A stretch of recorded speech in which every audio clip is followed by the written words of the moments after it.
اللہ کے حبیب مسکراتے اور حضور صحابہ کو موقع دیتے، وہ مسکرانے والی بات کرتے۔ یہ سیاستہ میں حدیث ہے۔ حضرت صہیب رومی رضی اللہ تعالیٰ نے عرض کی، حضور میری آنکھ دکھتی ہے، یہ درد ہے آنکھ میں۔ تھوڑی دیر کے بعد دوبارہ ملاقات ہوئی تو کھجور کھا رہے تھے، تو حضور فرمانے لگے تیری تو آنکھ دکھتی تھی۔ عرض کی یا رسول اللہ میں دوسری سائیڈ سے کھا رہا ہوں، اس طرح والی دکھتی ہے میں کھجور۔ حضور علیہ السلام کا باقاعدہ دیکھ ہو گیا، حضور اتنا مسکرائے کہ دانت مبارک نظر آنے لگے۔ اور جب حضور مسکراتے تھے نا تو پورے ماحول میں خوشی دوڑ جاتی تھی، چونکہ حضور اکثر غم امت میں پریشان رہتے تھے۔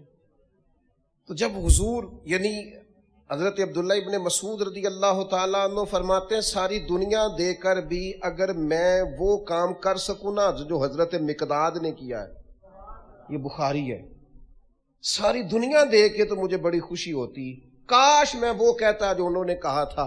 کیوں؟ اس لیے کہ ان کی بات سن کے مدینے والے حبیب خوش ہو گئے۔ نبی پاک علیہ السلام نے بدر کے لیے صحابہ کو جمع کیا، فرمایا بھئی ہم تو نکلے تھے قافلے کا تعاقب کرنے، لیکن کفار تو اب آ گئے ہیں 1000 کا لشکر لے کر، کرنا کیا ہے؟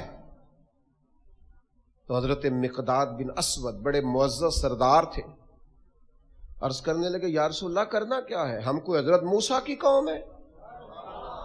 یہ ذرا تیور دیکھیے نا بات کے، یہ ذرا انداز دیکھیے نا۔ حضرت عبداللہ ابن مسعود فرماتے ہیں قسم اللہ کی کاش میں ہوتا، مجھے رشک آ رہا ہے، کیا بات ہے، بات کا کیا انداز ہے۔ حضور کرنا کیا ہے؟ ہم کوئی حضرت موسیٰ کی قوم ہے جو آپ سے کہیں گے کہ آپ لڑیں اور آپ کا خدا لڑے؟